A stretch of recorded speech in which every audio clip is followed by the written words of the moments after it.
Hi, I'm Carrie Cassidy from Project Camelot, and I'm very pleased to be here with Ashayana Dean. And basically, I think I'm going to let you do your own introduction as to who you are and some of your background. You know, it's interesting to hear you talk about yourself, just briefly, because we're going to be talking about the material most of the time. Mm-hmm. So, for example, I would say that you are the author of the Voyager books. Part of the appeal is for people to kind of get your personality. Right. And if you get a question that you're not quite prepared for, your personality will start to show. Well, it's showing. What do you do with that? I don't know how to describe myself. No, you can describe me. And it's very delightful, so I don't think you have anything to worry about. So, but at any rate, you want to say you've come here to teach about ascension. Yes. Would that be accurate? Yes. At this time on the planet? Yes. and I'm known as Speaker 1 in the Melchizedek Cloister Emerald Order, and that was a commission that was given to me. And the other two speakers, there are three of us, are present in the room with us. Okay. You're an American citizen. Yes. In this life? Yes. Okay. And where did you grow up? In what state? I was born in Pennsylvania, and I was raised in Pennsylvania and New York. And then moved to New Jersey, and then moved to Florida, and then to England, and then to Arizona, and then to Colorado, and then back to Florida. Okay, so you've been around. Yes. Okay, yes. Great. Actually, following spiritual guidance, we were asked to move. Once it was past the childhood and adolescent times, the moves were following what I was advised to do by the Guardian Alliance. Okay, wonderful. And you are in touch with what you call the Guardian Alliance. That's what they call themselves. Okay. Yes. And do you consider yourself a channeler? Because I'm aware of what it is you do, but I'm going to ask you questions that may seem wrong. Okay? Feel free. And so at that point you can correct me, and it's totally fine. It's not channeling. In fact, we teach against channeling because it's dangerous. It is a process of electronic data streaming. That it's quite sophisticated, but it doesn't work like channeling. Channeling involves literally another entity coming in and sharing a body with you, and that is not permitted in our teachings because it can actually damage your DNA. This is an electronic data streaming called Keylontic transmission, and it is literally electronic data streaming, but interdimensionally, as opposed to simply on the horizontal like we do it here. And that is the way that the Guardian Alliance communicates with me and has since childhood, but they have also, in my younger years, I had both negative abductions with negative groups of visitors, and it was the Guardian Alliance that actually rescued me from those situations. And I learned a lot about why I had the experiences. It had to do with the contract I came in with, that it takes most people quite a few years to wake up and realize what they came in to do, what they birthed in to do. And that was why I had the issues with the with Zetas and things like that when I was in my younger years. By the time I was 12, the Guardians had begun teaching me for the commission that I later learned what it was for Speaker 1 for the Melchizedek Cloister Emerald Order. And once that became clear, the experiences weren't frightening before they were frightening, the abduction experiences. And the ones with the Guardians weren't, though. They were very different. They didn't involve little grays, and they didn't involve spaceships. They involved literal teleportation through Merkaba vehicle and those kind of things. So it's been a colorful way to get to the point where I am here teaching the material that I'm teaching. It has been very interesting and colorful. In the first few years, I was required to speak about that a lot. That's why I don't like to speak about myself anymore. I'm honestly bored with the subject of me, right? Because the first few years that we went public with the books and everything, it was all about me and my story, and I'm tired of my story. It's out there, go read it if you want to, but this is the interesting stuff, the information we're teaching. So I totally honor the fact that you've told your story many times, and it is out there, and so I do encourage people to go out and investigate her background, to watch other audio and video presentations she's done, because they're excellent, and I have watched a few of them, and I'd love to watch more. And she's an excellent speaker, and so I do encourage you to investigate if you're watching this. So what I'd like to do from here is really get into what the agenda is of what we call the service to self, or negative-oriented ETs, visitors, what have you. And then if you could talk about that, and then if you could also talk about what the positive side, service to others, is doing, what their objective is in being in contact with us here, and so on. So that's where we want to go. Okay. Do we have to take the short road, or can we take the more interesting road? Let's take the interesting road. Okay. Because the interesting road, by the time we get to answering that question, will make a lot more sense. And the interesting road does have to do with some of the other questions. When we'd asked you that, just give us a few questions or something that you're planning to ask. You'd listed a couple things like, ascension mechanics, the human race and where it's going, and this kind of thing. There is a way to explain this. We've been working for 10 years. Every workshop, this is our 84th coming up, and every one is new information. It's the next level of information. So the Guardian Alliance has been providing us with progressively growing teachings since the Voyagers books were out. Very, very technical teachings on ascension, on stargates, on understanding planetary stargates, galactic stargates, universal stargates, how they all work, what the process of ascension is, all of this thing. In understanding some of those things, like what is a stargate anyway, what is ascension anyway, right? In understanding some of those, it brings us to the point of where we actually are now on the planet, which explains what is going on with the visitors. It explains what their agenda is, why they're doing what they're doing, and what we can do about it, because there is a negative and positive side to this. But the picture is much bigger than most people realize. Even people in the UFO movement and people in the New Age movement, they have pieces of the story.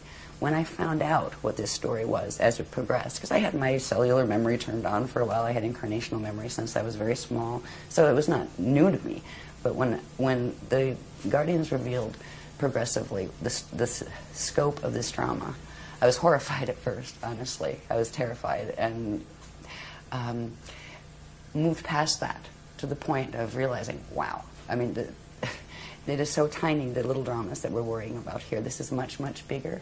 And the reason the information is important now, and for 10 years we hardly did any media at all. We didn't do interviews. We had a couple little interviews, and we turned down a lot of radio interviews and that kind of thing, because we wanted to kind of just fly under the radar and do our things. We do our workshops. People come to our workshops. We didn't heavily advertise them.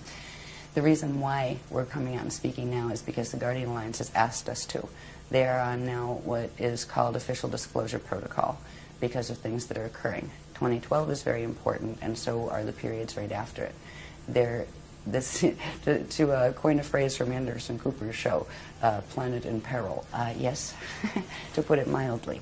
So if I can explain some of the things that are taking place now in a certain, it's a sequence, and you're free to interrupt at any point. Okay. Right? But it will help get a little bit to the more full understanding of what are the visitors up to, what is their agenda, and where are we at with that situation.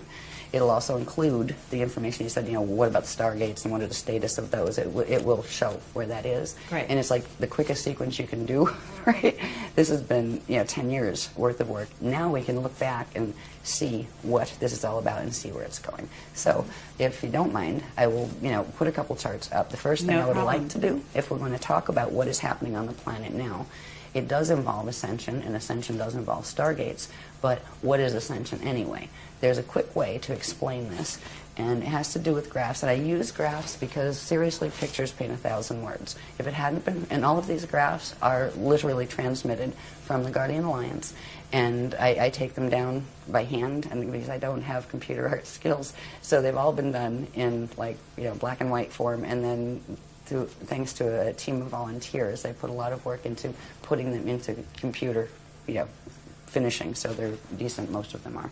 You can tell the ones that are still the ones I did on a photocopier, with a photocopier. But this particular diagram, and also I will qualify these by saying you're going to see diagrams that are one out of, there might have been 50 diagrams in that series explaining every piece of how that worked, what it is, the structure of it, and all of this.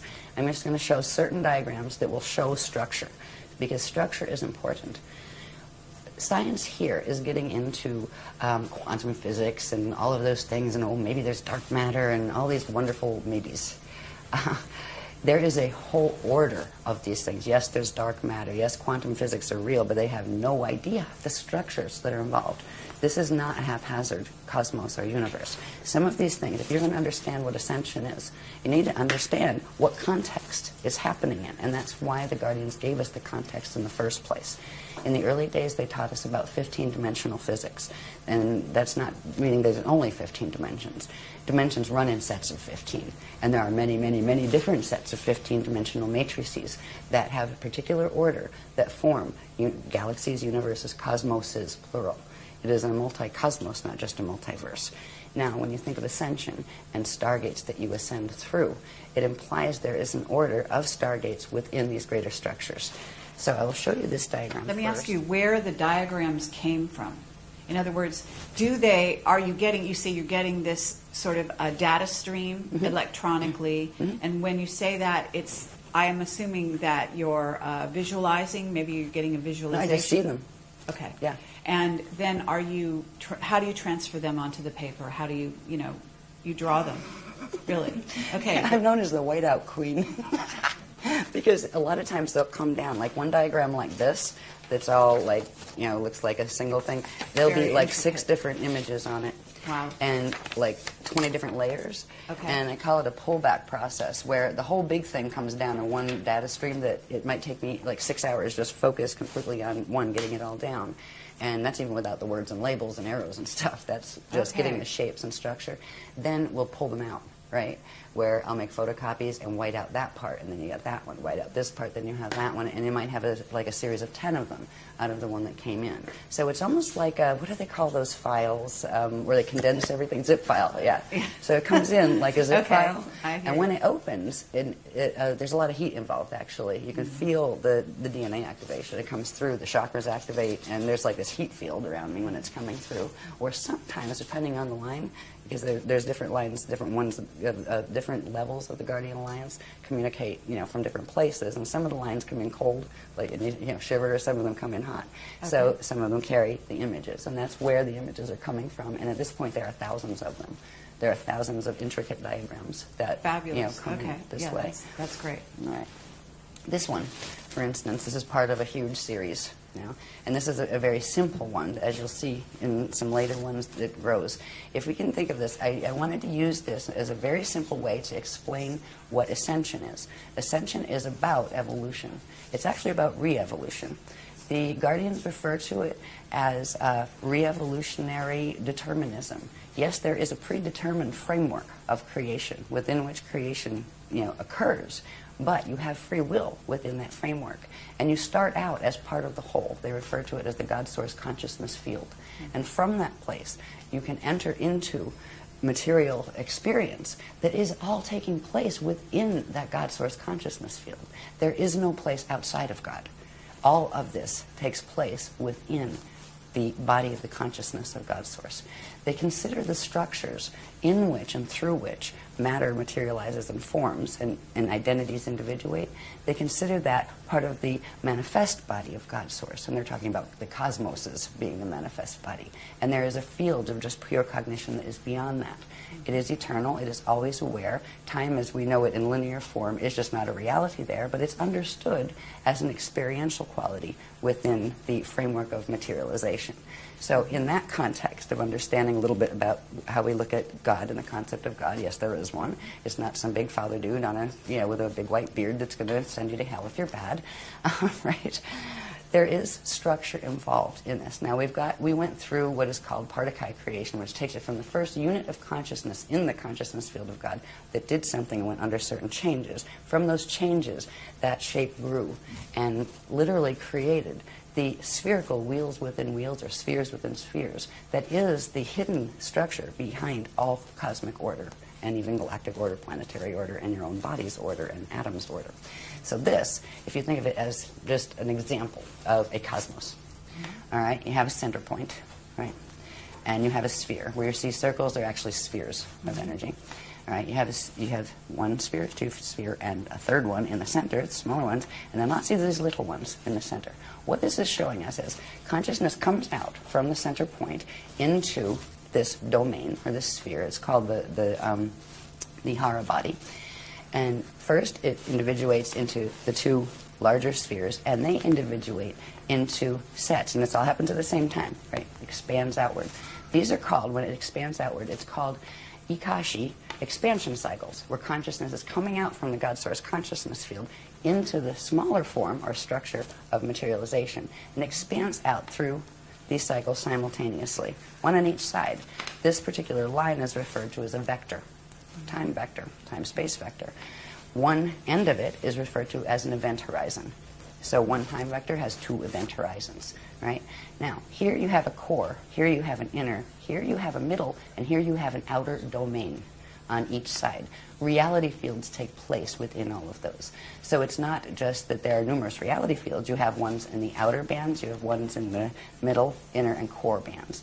The process of coming into existence is expanding out through experiential cycles within the Akashic expansion cycle till you get to this point. When you get to this point, now you'll see in this next graph, these are actually time cycles with names. They're called yugas. And when you get to this, which is called the Kali Yuga, there are several options. And one of the options, which is the natural evolutionary process, which is ascension, that is the natural process by which eternal life beings, and everybody started as eternal life beings, would naturally undergo. After you expand out, get through the incarnational cycles here, and you would go through what is called a Christ star turnaround, all right, where you enter these little cycles behind. They're called the Adashi return cycles, where they're going back into source cycles. This is the process. When you expand out, at this point, if you were able to make this Christ star turnaround, your atoms will actually transfigure into eternal life light atoms. And at that point, whatever form you hold there becomes an eternal form that you can materialize and dematerialize at will. You become what's called an Adashi adept. And some people call them ascended masters, but that term is terribly abused on this planet, so the Guardians do not like to use it. The Adashi adepts are the ones who have made it through that change, and they are now what are called Mashayahana individuals, which means they are eternal life, and they can manifest, demanifest at will. When they go back through the cycles, go back into center, and they can actually rebirth as collectives, like as suns and those kind of things. It's an amazing process where a being that, say, is a small, like a human being, can actually evolve, re-evolve, to go back into the state of even being like a sun or a star. And it is an eternal process. There is no death involved in that process. That is the natural process for life forms. So when we're talking about ascension, it is about doing the natural re-evolutionary process. But that is not happening on this planet. When we get to this point of the Kali Yuga expansion, there are other things that can happen too. There are certain qualities about the science of ascension that are very, very much about physics. All right? And there are consequences in physics. If things are not working well on a planet, it affects the body of the people who live on it, and the animals who live on it, and the plants who live on it. And if certain things are not working well in the body, the DNA does not function properly, the body will not produce the chemicals, and a particular one called celestaline, that is required in order to allow the atoms to merge with their antiparticles without annihilating, that allows particle and antiparticle to come together. They shift angular rotation of particle spin, and you can literally turn into a radiation wave. And that's what it means actually to go into full Merkaba and be able to go through gates. That is the process by which you go through stargates. So if we talk about ascension, it is the natural process of being able to expand out. We were out in the Kali Yuga cycles, finally we're out here. Now we have choices. We can ascend, or if we get stuck here, there's another path that we can take. It's called the Kali Rama path. It is the path of step back. You can go back here to the stage before, and then have to rebirth out again into the cycles in the outer domain, and it's almost like a restart. Do it over again. So hopefully you fulfill all your ascension codes. It's what it's about. It's about activating your atoms to the point where they can fully transfigure. And if you can do it in a cycle again, then you can ascend again. There's another path that can occur here. There are basically three paths. The other one's called the path of Kali Dima. That is the path of fall. That is where you get stuck here. You can't step back and you can't go forward because of the choices you are making in your life that are affecting directly what your DNA can do, and what consciousness you're aligning yourself with affects the frequency that your body is able to carry. And if you get stuck here, you will reincarnate in this cycle until the quantum you came in with burns out. And then you will do what is called a space dust return, where ashes to ashes, dust to dust. You will come to a point where you don't have enough energy to reincarnate into another body, into another time cycle. And you will eventually simply just go back. And eventually everybody goes back. But if you go back in ascension, you go back whole. If you go back and step back, you can come back out and go back whole. But if you do the fall path, you do go back eventually as space dust, where your body dies and your consciousness can no longer hold together, and it fragments and just becomes part of the local environment. But the local environment at times goes through natural cycles that have to do with Stargate cycles and ascension cycles, where all these little time tracks pull in together and then come back out again. At that point, anything that gets stuck out here gets drawn back into the center. So this is why God's Source doesn't look at it as losing anyone in the fall path. It's the experience of you losing your connection with the universe that it's really about. So to get to understanding Stargates and everything, I wanted to explain on this simple diagram about the cycles that we are in. Because right now we are in that Kali Yuga cycle. And those three choices are facing us very much now. And more than they might usually, because this planet is in the middle of a drama that people here have forgotten, but they knew during the Atlantean periods. They knew 10,000 years ago what was happening here, and we have forgotten that knowledge. So anyway, let's go to the next diagram. If I spend this long on every one, we're going to be here for 6 years. Yeah. No, that's actually very helpful, and I think that was very clear. So, sorry about the cough. thank you. That's okay. No problem. This next one is just a little bit, it's similar to that one. It's showing the structure of that one a little more clearly. The reason I'm showing you this is just for down the bottom here. I'm not going to read them all or anything, but the detail level that we're giving. Each of these different states, we've talked about the core and the inner, the middle, and the outer domains of reality, within which reality takes place, right? They each have a different state of matter, a different type of matter, a different density level of matter, and different states of consciousness that go with them. So I just wanted to point that out. So when we see this diagram, we're seeing the three, the Kalihara, it's called the Kalihara system, and we have the Hara bodies, and the space-time structures within the Hara body. So these are large energy structures that you don't see. And you don't even see these. You don't see, you're not walking around in your field counting your little balls, right? But they're there. This structure, the cosmos is created with this structure, but it's much more complex. But when you see it, it implies structure, but also time and evolution. And that is a good way to show the ascension process, where you expand out, you go through experiences in the time levels of the time matrix, and then come back in through the Adashi return cycles. So the word Adashi, for instance, is something that is special to us, because we are following the path of Adashi, the path of Christ our return. When I use the word Christar, by the way, or any of the words like Christ, or anything like that, we spell it with a K. It's either K-R-I-S-T, sometimes we use shorthand, or K-R-Y-S-T. There's a reason for that. It's not because we're basing everything on the Bible or anything like that, nothing against the Bible, but it's spelled with a K because that's how it originally was, and what it refers to there's 7 syllables to it. We often will just shorten it to 5. It's the first 7 audible sound tones of creation, and they are ka, ra, ya, sa, ta, ha, la.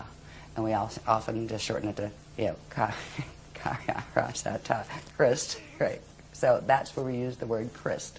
It has to do with the sound tones, the vibrations, the first audible sound tones when we get into first particle creation. Before all these structures occur in the cosmos, there are certain things that happen on a very, very, very nano-micro level that the first what would be audible sounds or audible vibrations, and that is why we use that word Christ. So that's where it's coming from. It's not saying, we're Christian, that's which means we're not this and we're not that and we're not the other thing.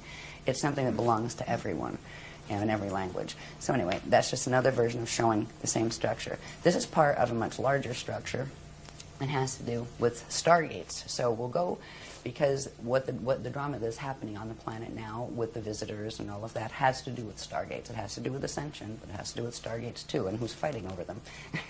So the next diagram, this is called the Illumeridana spirit body. And the reason I'm going to show you the spirit body structure, this is a diagram that has many purposes, but if you remember that last diagram, This one is a bit more detailed. It is still showing structure. This is a simplified, and each one of these pieces and flows and all of the different elements of this have been analyzed. There's like 100 graphs to this sequence. What it comes with is the structure that is referred to as the Illumeridana spirit body, which is different than your light body structure, different than your atomic bodies. Yeah, it's part of that structure. The cosmos has this too. When you see these little petal things, these are actually flows of energy. Okay, now think cosmic, right? Inside of this, you have those the Harabal structures with the time cycles moving in and out of this. But if you notice here, there are 12 points on this. There are 12 petals. Each one of those would have a line running down it that comes out the other side, right? Each would be a vector line. So you're not just dealing with one vector where you have 2 event horizons. You're dealing with sets of 6 vectors that form 12 event horizons. And there's more than that too, but that's the ones you can see in this diagram. The spirit body structure is built on this particular structure, and these flows here, you have some of the outer flows that are called the lotus flows, those later ones in the pink. And then these little things that you can see part of, they actually go all the way down to the core, but then there's another layer of them here and another here. These are called the core flows, or the Navajo flows. The Navajo word has to do with a particular part of the creation cycle that is the first, where the Partikai units, which are the first units of consciousness that materialize, are actually born. It's a word that has to do with the Navajo cycles. So these are called the Navajo core flows. This has to do with stargates.